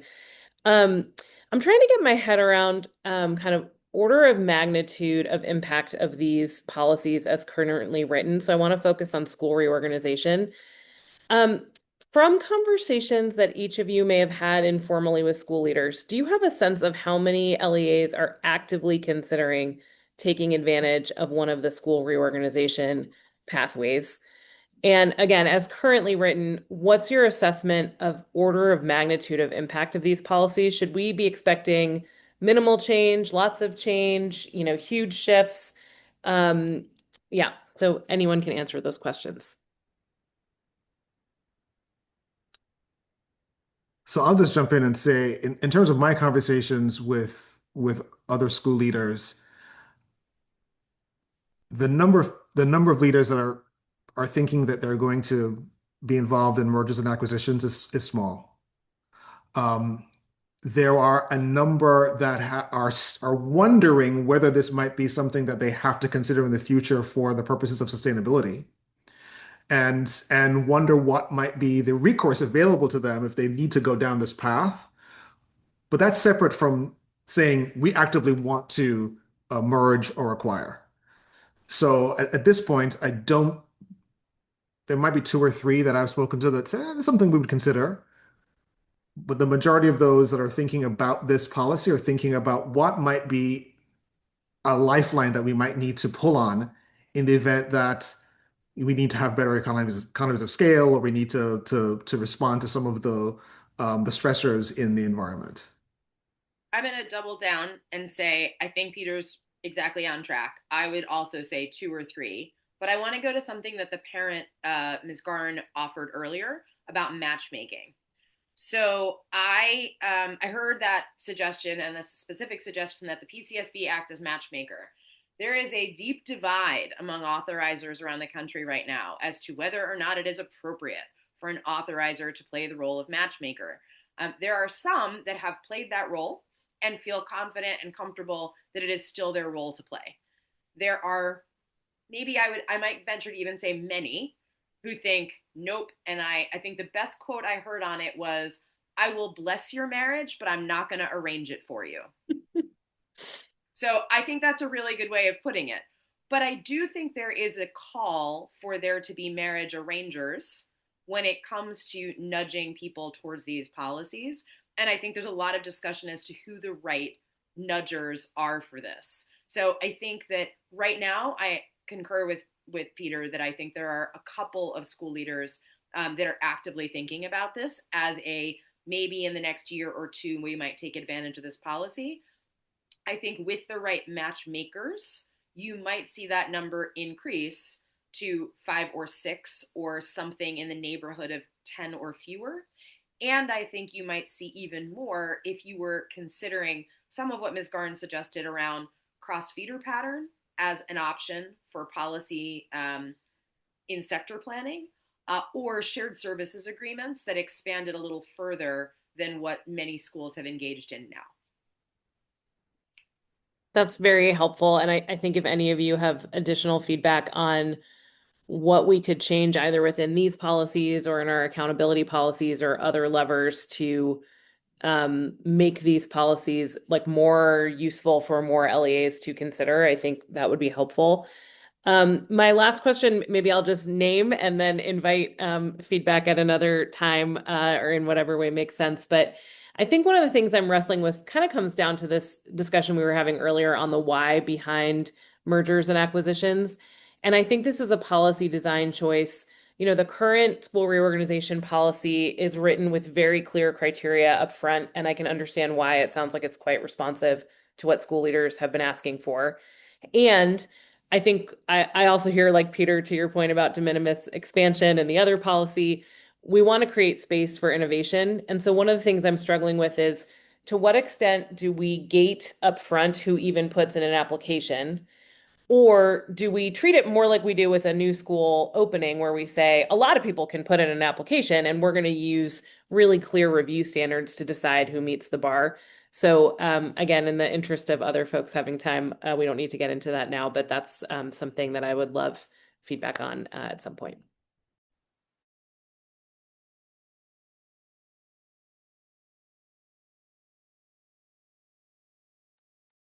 Thank you, Secretary Marino. Dr. Walker Davis, want to go back to you. I know you had another question before we keep moving. I have one last question. Conversation with the board would not be complete without reference to Aspire. So I'm going to actually go to Peter and ask you, where do you see Aspire adding the most value in decisions about mergers, acquisitions, and expansions? And where should it be complemented by other considerations? I know you spoke a little bit about this. And Chelsea, I'll ask you to just join in here because you were asked this question at the beginning around, we have this enrollment outlook, but how do we balance, how should we approach balancing quality and demand in our decision making? Thank you, Dr. Walker Davis. You know, I always like to talk about Aspire. And so I think Aspire, one of Aspire's underappreciated virtues is that it forces schools to be honest with themselves before they pursue growth. The minimum eligibility requirements, level 1 or 2 for at least 2 of the preceding 3 years, means a school can't paper over academic weakness with an ambitious expansion narrative. I do think Aspire creates a common language across very different models, which is very important. In fact, one of the things I think I said to someone recently is that Aspire is valuable as a floor. It ensures that any expanding school has demonstrated genuine quality before being permitted to grow. And Aspire's current metrics may not adequately capture what makes a model worth replicating. So things like community responsiveness or distinctive pedagogy, or the school's relationship with families, or a commitment to holistic development of young people that looks beyond college and career readiness to something like readiness for human flourishing. I will say one thing because I have to, in that classical education exists precisely because its founders believe that what makes a human life go well cannot be reduced to academic proficiency scores. And I'd argue that that belief is not just a philosophical preference. I think it's a practical educational claim because schools that cultivate genuine curiosity, moral reasoning, and civic identity produce graduates who are more resilient, more adaptable, and more capable of navigating complexity. And I do think that this is an area where a future version of Aspire could perhaps measure that more closely. And I do think that in the context of expansion, a school seeking to replicate should have demonstrated not just that its Aspire scores transfer, because I do think that's important, but also that its culture transfers. Because culture is what actually produces human flourishing, and culture is exactly what gets lost or diluted in poorly executed expansions. And the policy has a consistency of mission standard, which I think gestures at this, but it's framed in terms of design elements and research based rather than the lived experience of students. And so I do think that's a gap worth naming. And I do want to also just double down on the idea that while Aspire again is an important metric, and you certainly want to make sure that there is a minimum level of academic quality before expansion. We do have to look at governance capacity and leadership pipeline, because a school can score well on Aspire and still lack the board or leadership depth to survive a merger or major expansion. Thanks so much. I won't add too much to what Peter said, but I'll just say I think when I think about the enrollment outlook, it tells part of the story around the potential need or the demand for a school, and it must be, in my mind, complemented and preceded by a high quality demonstration of high quality for a model. And I think you need it, and I think it's a little bit different. You need both for an expansion. As Peter was saying, it's quite clear that you need to be able to serve students well and have additional families coming online for you. I think it's a little bit trickier to consider looking at a reorganization. I think for an acquisition, if you're looking at just the demand or the quality, for example, of the stronger partner, it seems easier. I think it's trickier for a merger when the merger might be starting, as Jessica has been talking about, with the why, from a place of more moderate strength to evaluate kind of the need and demand and academic quality. And there may be one that comes out ahead of the other. Maybe it's quality in that case for the merger. So, but I think that's something that comes to mind with me, is just that I think, as everyone has been saying, the importance of discretion and communicating when that discretion can be a part of the process will be really important moving forward. Thank you both, Chair. I don't have any more questions for the panel, but we are available to either staff or panelists to answer any remaining questions board members have. And I do want to remind us that we do have a public hearing for this policy as well. But as we have our panelists here, if there are other questions board members have, try to get to those. Certainly, Dr. Walker Davis, and thank you. And again, thank you so much to our panelists. I know we still have a little bit more time, but you have given me such big old nuggets to think about. So much appreciation. Thank you. I want to turn it over to Treasurer Stanley Beatty, who has a couple of questions or not. Yeah. We'll go from Thank you, Chair. So I just wanted to share two sort of strong thoughts that I have around both policies. And then, Chair, I recognize that a better place to flush this out may be in subsequent public hearings, but I at least want to share two thoughts. So one of them is around the finance standard, and this is applicable to both policies, both the expansion and the reorg. I wrestled with, I know we tied the financial standard to the FAR, but then I know there's also sort of the catch-all of, I think we use the word something like, or other statements or something like that. So I get that and I appreciate that. What I would like to see, and I recognize that I'm saying this for the first time because I've wrestled with it a little bit. We tie it specifically, the financial standard, I mean, to key financial indicators, and we reference the FAR. I would like to see us think about introducing the idea of trends as well, right? Because we shouldn't just be relying on whether or not an LEA meets a particular KFI at a point in time. That's almost like a balance sheet theory, right? Like as of today, you've got $20 in your checking account, but tomorrow it could be gone. I would like to see us introduce the idea of financial trending in both policies. And we can talk about whether the trending is over a year or 2 years, or perhaps it's over the last review period. But I think something like that would better serve us in terms of truly evaluating financial sustainability. For expansion policy, obviously, it's for the LEA that's expanding. For the reorg policy, it would specifically be for the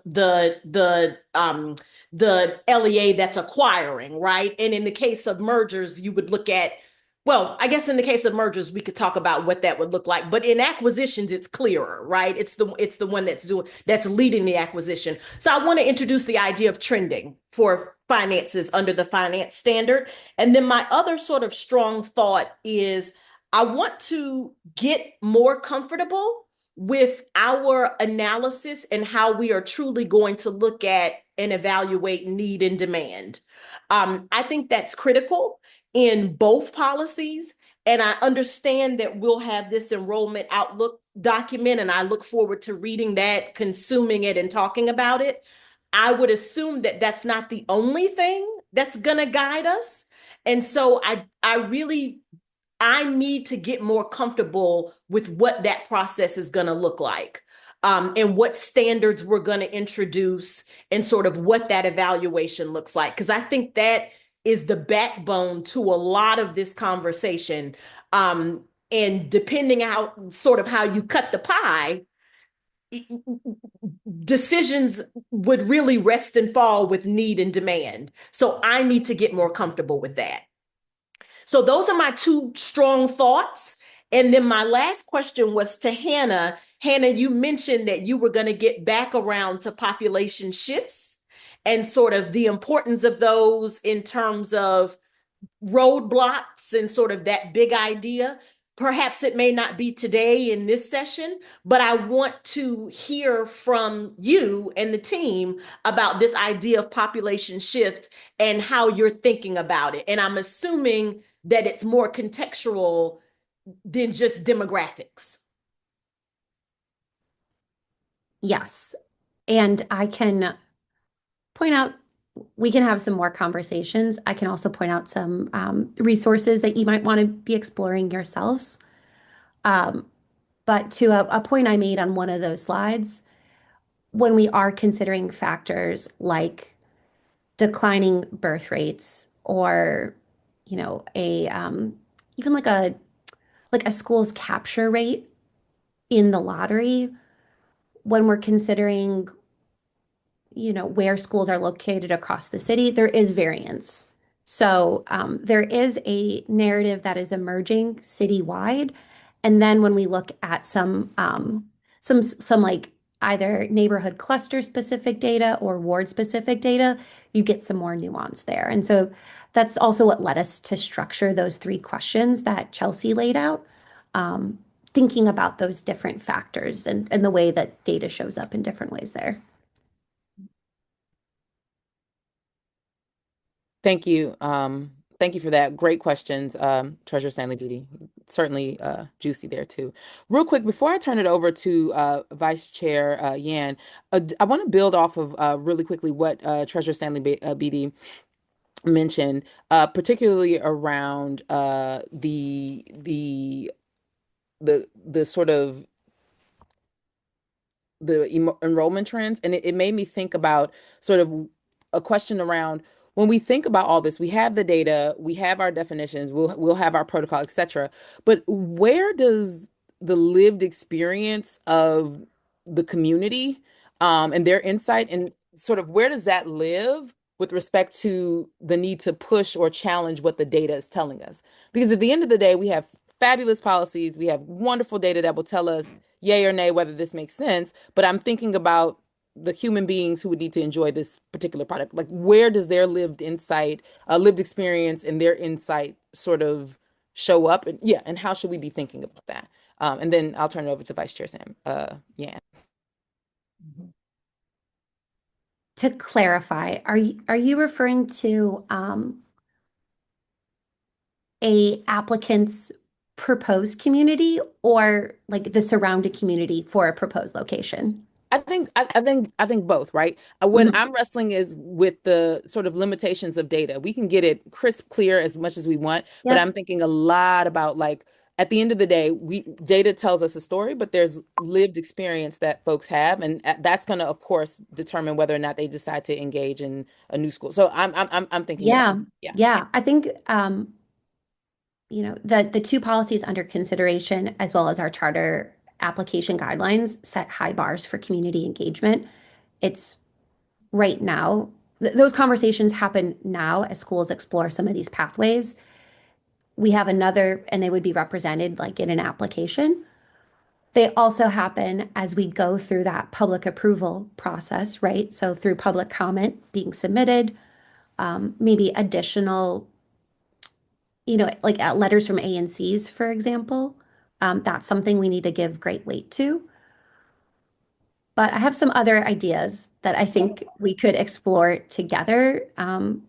Even what Dr. Sutter was saying about some other authorizers made me think about some practices that I've observed that we have not explicitly required here in DC that might be worth considering. Okay, just something to noodle on, because at the Yeah, end of the day, data tells us one story, but the folks who I are the get, consumer, yeah, I yeah, get your, yeah. yeah, we Hmm. should think about that. All right, Vice Chair Yan. Thank you, Chair. A couple thoughts and questions mixed in.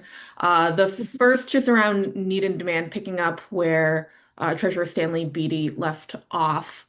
And my initial question around the overlap of enrollment outlook and Aspire scores. I do think that for us as a board, it is important for us to look at that overlap, even separate and apart from reviewing an application as it comes in and reviewing the case by case, because I think there is tremendous value in us understanding, we have an area of the city that's growing and we have plenty of seats that can support that growth, but 80% of the seats are, I'm going to make this up, level 4 and 5 Yeah. seats, right? And there's only 20% of the seats that are levels 1, 2, and 3. Or we have another part of the city where we have excess capacity, but that excess capacity again is met by schools that are not meeting our criteria versus an area of the city where we have excess capacity of very strong performing schools. I think all of that is information that helps inform just how we approach our entire process and how we think about our entire portfolio of schools, and where some of this conversation we think about nudges and if we have a high performing school that's looking to expand, what are the areas of the city where that could be really important and helpful and valuable, and how do we take that information into account? So just wanted to close the loop on that piece. Pulling on the expansion thread, and Peter, this may be mostly a question for you. I have grappled with for a time the sequencing of finding a facility relative to this entire process. Because we know, and Dr. Sutter to the why, that why can be really grounded in location and grounded in we know that there is demand in a certain area of the city. We want to serve that city, an application can get approved to serve that city, and then a facility is found 5 miles away in a different ward. Um, so I'm just trying to think through where does it make the most sense to sequence the consideration of landing a facility in this with the operational realities of landing a facility. Yeah, my immediate reaction is that is the challenge that we wrestle with currently because of the realities of DC. We remain open to hearing creative ways to think about that. And we also balance that against at the time that schools are coming to us, they do not have a facility procured. I would imagine they're not going to procure a facility if they don't know they're going to get a positive approval. And so we ask now for like 3 areas that you would want to cite your schools so that we're not pinned to one location. When we are approving an application, we have an understanding that it could be possibly 3 wards. And I think that gives the school, sorry, 2, sorry. It gives the school leaders and teams some latitude to find space in the reality. I think we'll have a different level of ability if we're talking about a merger because schools are existing and they are probably going to choose one of or some locations that currently exist. But we currently do not have a better way to solve that problem.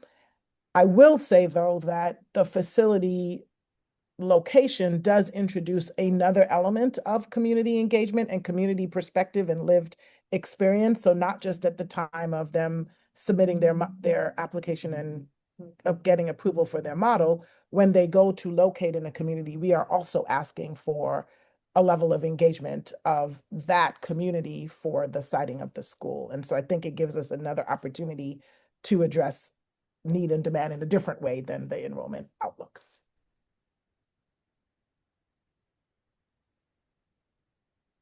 Did you want me to respond to that Yeah, if you have as anything well? else to add.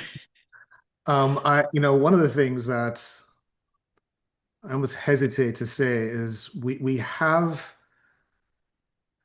certainly have demand in areas um, where it's been difficult to find facilities to respond to that demand. I'm thinking, in Ward 7 and 8, which is where Washington Land was looking to open or a new facility. And and despite years of looking, we couldn't find a place that was either available or affordable in Ward 7 or 8. And this is beyond the scope of this board. This is more of a larger issue for the city to grapple with. But as we think about the public schools as a whole, we might eventually want to think about the idea that a charter school could be a by right school in a neighborhood. And if that is the case, then there might be some facilities that are open, that are traditional facilities that should not perhaps remain open because of demand for what they're offering, that could potentially be made available to a charter operator that would be more welcome in that neighborhood, particularly if that charter operator operates a facility that is a by right facility. And I do think it's that kind of innovation. I've had experience with co-location that has been successful in New York, and co-location is another possibility. But I also think thinking about what is the by right option for students in a particular neighborhood where there's great demand might be another way of approaching this challenge. Thank you. Appreciate that. Very big question for all of us. And then I think my last thought, I feel like Maura posed a very big question and then left that a little open, but I do want to echo that, and Peter pulling a little bit on this thread of like making sure that we're not stifling innovation with our policies.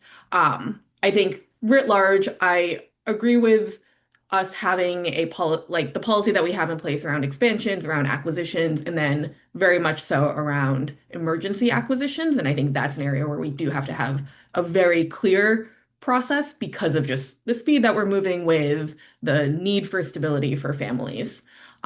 Mergers is the one in particular that I'm just thinking about how do we make sure that we are not stifling innovation here? And I think most particularly this level 3 stage gate that I know that I've brought up in previous board meetings.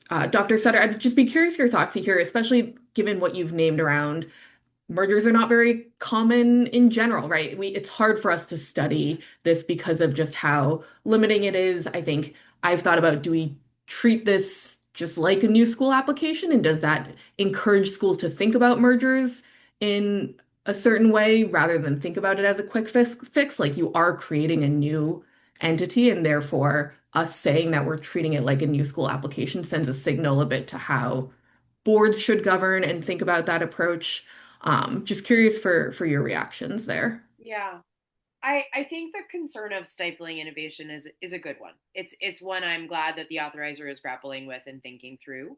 Um, because I will say, when I first read the first iteration of the policy, and you've made a lot of changes since then, one of my immediate reactions for the merger piece was the question of, can I even imagine any scenario in which schools in this town, with the leaders that lead them, would make that choice?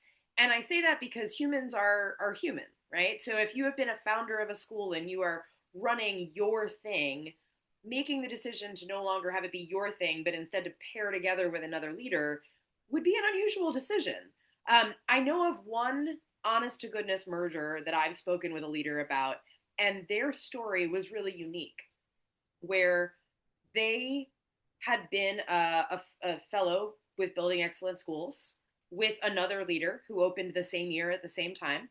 And as they grappled with the constraints of their context, they were operating in Los Angeles, they found that it was actually going to be more advantageous for them to go it together as a single school entity with both of their leadership and experience co-leading than it was going to be for them to try to continue to run individual schools.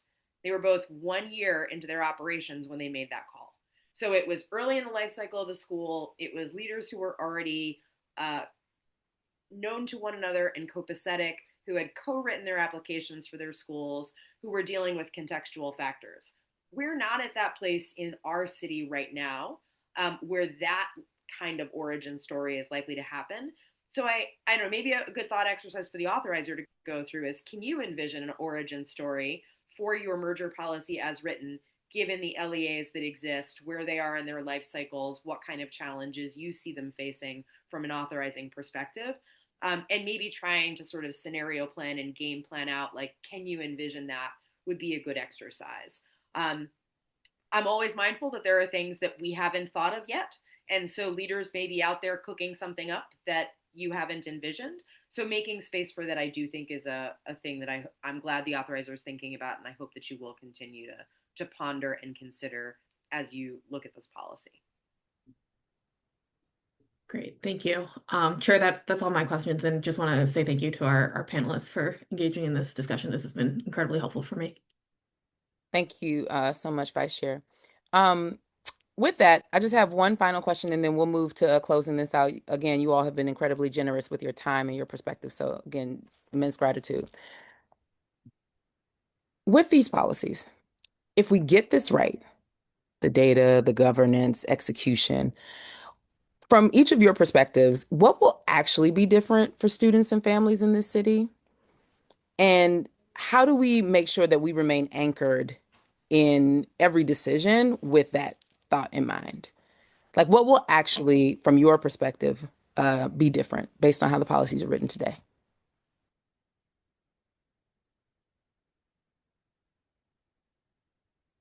Anyone on the panel can answer. I can kick us off. I think for me, I really liked how, like, some of the themes that have been highlighted tonight about increased awareness for boards that translates into more future planning and moving school leadership towards thinking through some of these tough conversations that would translate into better landings for families and students that are affected in the future. And I think when we look at, like, the DC Policy Center enrollment projections, which are somewhat aligned with the DME ones that are coming out a refresh soon, we're losing about 3,000 pre-K and elementary school students over the next 5 years. So that's, I don't know, somewhere between 7 and 8 schools, fewer kids who are going to be coming online. So this is not a question of, like, this is not a hypothetical situation about whether need and demand, for example, becomes a bigger part of the conversation, and whether there are going to be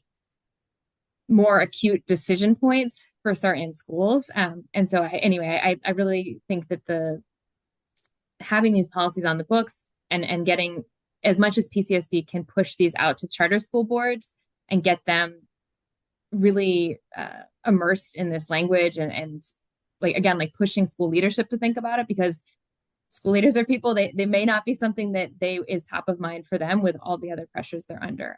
I see it having a real impact potentially for students and families at certain schools in particular.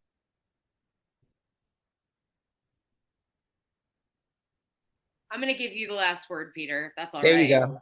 There you go. So I think, well, one, thank you for the great questions, and thank you for thinking so thoughtfully about these policies. For me, and Dr. Walker Davis will not be surprised to hear me say this because she's heard me say it in multiple settings, I think the thing that will be different is when we see these enrollment changes and financial changes, there can be a sense of loss. What I hope that these policies provide for is an opportunity for a sense of dynamism within the sector. We have not seen as much movement as there once was in charter sectors like ours, where we've become mature. I think there's an opportunity here for these policies to create more dynamism, schools to be thinking differently about need and demand, and to be presenting families with new options for what their school choices can look like. And I think that we've had lots of change in our world over the last few years. Much of it has not been good, but change can be good. So I think these policies provide an opportunity for that kind of dynamic change with an eye towards what is good for children, what is good for the sector. It's hard to follow that, Jess. You actually stole some of my thunder. Um, I will say, though, that if we get these policies right, a child growing up in a neighborhood that has been historically underserved by quality schools will have a real option. Not someday, but within a planning horizon that the authorizer has actually thought through. A family that chooses a school or chose a school for its values and culture will have confidence that expansion didn't hollow out what they chose. A student with a disability won't be quietly filtered out of schools that aren't growing. A family at a struggling school won't get a closure notice in May with nowhere to go in September. Those are the stakes. The data, the frameworks, and the governance standards all matter because they're what make those outcomes more likely. But they're not the point. The children are the point. And one last thing related to that is there is an opportunity. I know you asked about what will be different for children and families.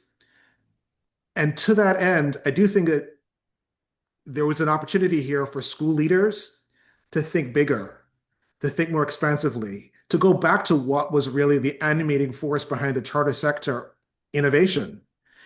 If if schools have the opportunity to think big, not reactively, but to think creatively and expansively about what might be possible, and if there are fewer